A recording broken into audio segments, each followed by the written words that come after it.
కాబట్టి ఇది సొసైటీ కాదు. ఇంకా సొసైటీ. సంగప్ప గారు ఎట్లా చూస్తారు ఈ సిచ్యువేషన్? సరే, ఇప్పుడు ఇరాన్ తో దౌత్య విజయమే, కానీ ఇప్పుడు ఇరాన్ ఇజ్రాయెల్ లాస్ట్ ఇయర్ కూడా కొట్టుకున్నాయి 11 రోజుల పాటు. స్ట్రాటజిక్ రిజర్వ్స్ విషయంలో 11 సంవత్సరాల్లో ఎందుకు మనం చర్యలు తీసుకోలేదు? స్ట్రాటజిక్ రిజర్వ్స్ ఉంటే గనక ఈ పరిస్థితి వచ్చేది కాదు కదా. ఒక 10 రోజులు 8 రోజులు యుద్ధం చేయగానే 28వ తారీఖు స్టార్ట్ అయింది. 11 రోజులు కాగానే ఎల్పిజి మొత్తం కమర్షియల్ దాని మీద చేతులు ఎత్తేసే పరిస్థితి ఎందుకు వచ్చింది? భరత్, ఇది చాలా స్పష్టంగా స్టార్టింగ్ లో చెప్పారు. మోడీ గారి దౌత్యం వల్లనే ఈ రోజు స్ట్రైట్ ఆఫ్ హార్మూజ్ నుంచి ఒక్క షిప్ కూడా బయటకు వస్తలేదు. అట్లాంటిది ఆల్రెడీ సౌదీ క్రూడ్ తో ఉన్నటువంటి లైబేరియన్ షిప్ ఆల్రెడీ ముంబై పోర్ట్ చేరింది. ఇంకా 2 ఇండియన్ ఫ్లాగ్ షిప్స్ అంటే Indian ships Pushpak and Parimal 2 కూడా స్ట్రైట్ ఆఫ్ హార్మూజ్ పాస్ అయ్యాయి, ఆల్రెడీ క్రాస్ చేసాయి. ఈ రోజు నాకు తెలిసి నైట్ వరకు ముంబై చేరుకుంటాయి 2 కూడా. సో ఇది మోడీ గారు 2-3 రోజుల నుంచి మోడీ గారు ఎందుకు మౌనంగా ఉన్నారు, అమెరికా చూసి భయపడతారా? ఈ రోజు రాహుల్ గాంధీ గారు కూడా అడిగారు, అమెరికానే మిమ్మల్ని శాసిస్తా ఏదో మాట్లాడేది. సో దౌత్యం చేయడానికి మేము ఇది చేస్తున్నా అది చేస్తున్నా అని చెప్పి బయట డబ్బు బట్టి దండర వేసుకోవాల్సిన అవసరం లేదు. ఏం భారత రక్షణ కోసము, భారత ప్రజల అవసరాలు తీర్చడం కోసం ఏం చేయాలనో ఆ ప్రయత్నం చాలా సీరియస్ గా చేస్తుంది.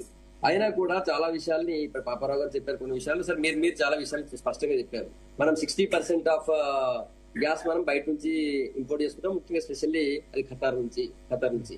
అయితే ఇప్పుడు ఇది అటువంటి వచ్చే అవకాశం లేదు కాబట్టి, ఎందుకంటే ప్రపంచం మొత్తం ఎఫెక్ట్ అయింది. దాంతో కేవలం భారతదేశం ఒకటి మాత్రమే ఎఫెక్ట్ కాలేదు. ప్రపంచంలో ఎన్నో దేశాలు ఎఫెక్ట్ అయ్యాయి, అందులో భారతదేశం కూడా మాక్సిమం, ఎందుకంటే వాళ్ళ డైరెక్ట్ గా మేము వాళ్ళ మీద ఆధారపడి ఉన్నాం కాబట్టి ఎఫెక్ట్ అయినాం. కానీ అయినా కూడా ఇప్పటికి కూడా 20 నుంచి 25 రోజుల స్టోరేజ్ మన దగ్గర ఉంది. మొదటి. రెండోది డొమెస్టిక్. మనకు ఫస్ట్ ప్రాధాన్యం ఏముంటుంది? 33 కోట్ల ప్రజల యొక్క కుటుంబాల యొక్క డొమెస్టిక్ యూజర్స్ ని టార్గెట్ గా చూసుకోవాలి ఫస్ట్. అది అయితే ఏమైపోయిందంటే, ఇప్పుడు నిజానికి నేను ఈ రోజు సరే ఈ మనకు తగ్గింది అవన్నీ ఉన్నాయి, మన దగ్గర ఆల్రెడీ ఉన్నటువంటి స్టోరేజ్ ప్రకారం నేను ఈ రోజు Indian oil and LPG HP 2-3 gas agency dealers తో మాట్లాడాను. వాళ్ళకు ఇంతకు ముందు ఎన్ని లోడ్లు వస్తున్నానో ఇప్పుడు కూడా అదే అన్ని లోడ్లు వస్తున్నాయి. అయితే ఏవి డొమెస్టిక్ అని చెప్తున్నాను.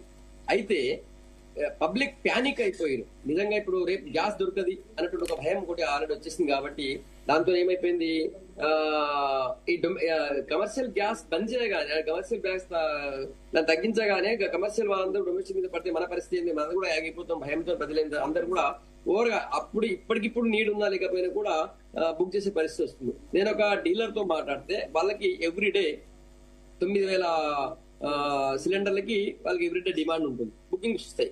ఇప్పుడు ఈ నిన్నటి నుంచి 20,000 సిలిండర్ల డిమాండ్ వచ్చింది. 20,000 సడన్ గా.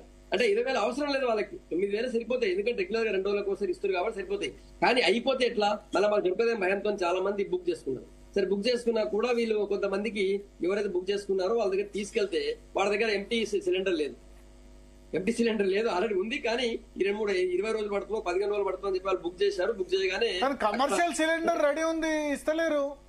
లేదు, కమర్షియల్ సిలిండర్ కూడా చెప్తాను, అదే పోతున్నాను. అయితే కమర్షియల్ సిలిండర్ విషయం ఏమైపోయింది భారత్ ఇప్పుడు కమర్షియల్ సిలిండర్ వాడేది అందరూ చిన్న చిన్న హోటల్ నుంచి స్టార్ట్ చేస్తే చాలా పెద్ద కంపెనీస్, పెద్ద హోటల్స్, పెద్ద రెస్టారెంట్స్ 2,000 రూపాయలు దగ్గర 2,000 రూపాయలు చార్జ్ చేస్తున్నారు. ఇప్పుడు ఈ వార్ నేపథ్యంలో కొంతమంది కమర్షియల్ యూజర్స్ వాళ్ళు ఎక్కువ బుక్ చేసేటువంటి పరిస్థితి ఏర్పడింది. వాళ్ళు రోజుకు 100 సిలిండర్ బుక్ చేసేవాడు, వాళ్ళ డబ్బులు ఉంటాయి, 100 కోట్ల రూపాయలు వ్యాపారం చేస్తారు. వాడు కొన్నిసారి 1000 బుక్ చేశారు అనుకోండి, 500 బుక్ చేశారు అనుకోండి. సో దానివల్ల ఏమైపోయింది, కమర్షియల్ ఒక్కసారిగా కొరత ఏర్పడిన ప్రమాదం వచ్చింది. దానివల్ల కొద్దిగా దాన్ని అలర్ట్ చేసేసే ప్రయత్నం చేయడం ప్రభుత్వం ప్రయత్నం చేసేసరికి మొత్తం దాంతో డొమెస్టిక్ యూజర్స్ కూడా ఒకసారి భయపడే పరిస్థితి వచ్చింది. అందుకే డిమాండ్ సడన్ గా పెరిగిపోయింది. నేనేమంటున్నా అంటే, ఇప్పుడు ఈ రోజు హర్దీప్ సింగ్ పూరి గారు ఇచ్చిన ఆన్సర్ చూసినా, లేకపోతే ఇప్పుడున్న పరిస్థితులు కూడా ఇప్పటి వరకు అయితే 20-25 రోజుల వరకు మనకేం ప్రమాదం లేదు. కాకపోతే ఈ యుద్ధం ఇట్లనే కొనసాగింది అనుకోండి, ఇది మనకే కాదు ఎవరికైనా వస్తుంది ఈ సమస్య. తప్పకుండా ఈ సమస్య ఎదుర్కోవాల్సింది. ఎందుకంటే మన దగ్గర ఉన్న దాంట్లో ఇప్పటికీ 28% గ్యాస్ ప్రొడక్షన్ పెంచారు లోకల్ గా. ఇంతకుముందు మనం 90 million cubic metre gas production చేసేవాళ్ళు, ఇప్పుడు మరో 30 మిలియన్ క్యూబిక్ కరెక్ట్. మీటర్. కానీ ఇప్పుడు క్రైసిస్ వచ్చినప్పుడు మనం ఎందుకు చేసుకోలేకపోతున్నాం? జపాన్ దగ్గర క్రైసిస్ ఈ రోజు రాలేదు. రిజర్వ్ వారం రోజులైంది. వారం రోజుల నుంచి ఎట్లాంటి క్రూడ్ షిప్స్ రాలేదు, గ్యాస్ రిలేటెడ్ ఇవి రాలేదు. అయినా కూడా మన దగ్గర ఇప్పటిదాకా రాలేదు కదా, ఇప్పటిదాకా ఎట్లాంటి క్రైసిస్ రాలేదు కదా. ఇప్పుడు కాకపోతే commercial మొత్తం ఆగిపోయింది. వారం రోజుల నుంచి ఉంది మన దగ్గర, వారం రోజుల నుంచి ఉంది కాబట్టి మనకు రాలేదు.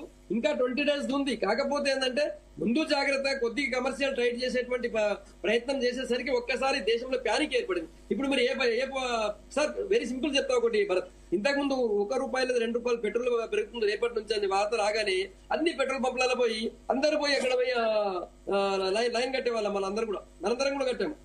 ₹1 పెరిగేది కానీ లైన్ కట్టేవాళ్ళం ₹1 కోసం. ఎందుకు? రేపటి నుంచి రేపు పెట్రోల్ పెరిగిపోతుంది భయంతో. మనం వాడేదే 2 రోజులకి 1 లీటర్, 2 రోజులకు 1 లీటర్ వాడితే దానికి భయపడి కూడా లైన్ కట్టే పరిస్థితి వస్తుంది. అదే విధంగా ఈ రోజు కమర్షియల్ గ్యాస్ కొద్దిగా తగ్గించమని అలర్ట్ చేసే ప్రయత్నం ప్రభుత్వం చేయగానే ఒక్కసారిగా అందరు ప్యానిక్ అయిపోయి ఈ పరిస్థితి ఏర్పడింది. ఇంకా 20-25 రోజుల వరకు సరిపోయేటువంటి గ్యాస్ నిల్వలు భారతదేశంలో ఉన్నాయి. పైగా లోకల్ గా ఆల్రెడీ ప్రొడక్షన్ పెంచిన ఎల్పిజి గ్యాస్ ప్రొడక్షన్ 28% పెరిగింది. పైగా నాన్ హార్మూజ్ రూట్ లో కూడా మీరే చెప్పారు అండ్ సార్ కూడా చెప్పారు ఇంతకు ముందు, యుఎస్ కావచ్చు, రష్యా కావచ్చు, ఇతర ప్రాంతాల నుంచి కూడా ఏం చెప్పినా ఇప్పుడు ప్రాబ్లం ఏంటంటే హోటల్స్ లో చాలా రిస్ట్రిక్షన్. క్లబ్ లకు పోతే కూడా ఓన్లీ మెంబర్సే రావాలి, నాన్ మెంబర్స్ రావద్దు అంటారు. మెనూ చాలా వరకు తగ్గించేశారు ఒకటి. రెండో పాయింట్, ఫెర్టిలైజర్ ప్రొడక్షన్ కూడా మళ్ళీ ప్రాబ్లం అవుతుంది. రామగుండం ఎరువుల కర్మాగారంలో 60%, 70% దాకా వచ్చింది. మళ్ళా నెక్స్ట్ ఖరీఫ్ సీజన్ ఇబ్బంది అవుతుంది ఎరువులకి, ఎందుకంటే ఎరువులు కూడా ఈ నేచురల్ గ్యాస్ తోనే తయారవుతాయి. చాలా రంగాల మీద ఎఫెక్ట్ చూపబోతుంది. నేనేమంటున్నా, దానికి వే అవుట్ ప్రభుత్వం వెతుకుతుంది. ఇంతకు ముందు ఉన్న డిస్కషన్ లో మీ నోటితో వేరే మార్గాల్లో భారత ప్రభుత్వం వెతుకుతుంది. యుఎస్, రష్యా ఇతర మార్గాల నుంచి కూడా ఇతర వేస్ నుంచి కూడా తీసుకురావడం ప్రయత్నం చేస్తుంది. సరే కాదు కష్టమైన మార్కెట్ అది అని చెప్పి ఇంత పాపారావు గారు చెప్పారు. అని ఎకనామిస్ట్ నేను ఏమాత్రం విభేదించను. కానీ మోడీ గారి గవర్నమెంట్, కేంద్ర ప్రభుత్వం 100% ఆ ప్రయత్నం చేస్తుంది. కేవలం మన భారతదేశానికి వచ్చిన సమస్య కాదు. అయినా ఇప్పటికిప్పుడు నేను మీకు మెసేజ్ మీకు ఫార్వర్డ్ చేస్తాను, మీకు చూపించండి. లేకపోతే నిన్న బుక్ చేసినటువంటి వాళ్ళకి అందరికి గ్యాస్ సిలిండర్ బుక్ చేసుకున్న డొమెస్టిక్ యూజర్స్ కి అందరికి మెసేజ్ వస్తున్నాయి. సరిపోయేంత గ్యాస్ ఉంది, ఎవరు కూడా ప్యానిక్ కావద్దు, మీరు అన్నెసరీ మీకు అవసరం ఉంటే తప్ప బుక్ చేసుకోకండి అని చెప్పి గ్యాస్ ఏజెన్సీస్ నుంచి మెసేజ్ వస్తున్నాయి. 2 రోజులది ఇప్పుడు 4 రోజులకి ఇస్తున్నారు, 5 రోజులకి ఇస్తున్నారు. కాబట్టి నేనేమంటే మీరు అన్నట్టు కమర్షియల్ కొద్దిగా యూజెస్ తగ్గించాలని ప్రభుత్వం అలర్ట్ చేయబోయింది. అది మిస్ఫైర్ అయ్యి ఒక్కసారి ప్యానిక్ పరిస్థితి ఏర్పడింది. ఇప్పటికీ కూడా 20 నుంచి 25 రోజుల సరిపడా గ్యాస్ నిల్వలు భారతదేశంలో ఉన్నాయి. ఆ లోపల ఇంకా వేరే వే అవుట్ దొరుకుతుంది. మనము ఇప్పటిదాకా అయితే ఖతార్ మీద ఆధారపడ్డాం. కానీ ఇది మనం ఊహించండి కదా, సడన్ గా వచ్చింది కదా ఇది. మనకి ఇప్పటి మార్కెట్ లో తక్కువ రేట్ కి దగ్గరలో దొరికేటువంటి దాంట్లో కొన్నాం. ఇప్పుడు తప్పదు కాబట్టి దూరంలో కొనాల్సి వస్తుంది. ఆర్థిక భారం పడితే పడుతుండొచ్చు కాదని. ఈ రోజు క్రూడ్ ఆయిల్ $100 ఈ రోజు మీరే చూశారు. నిన్న మొన్నట్టు రోజుకి అది పెరుగుతూ పోతుంది. ఇది యుద్ధం మనం తెచ్చింది కాదు, మనం తెచ్చుకున్నది కాదు.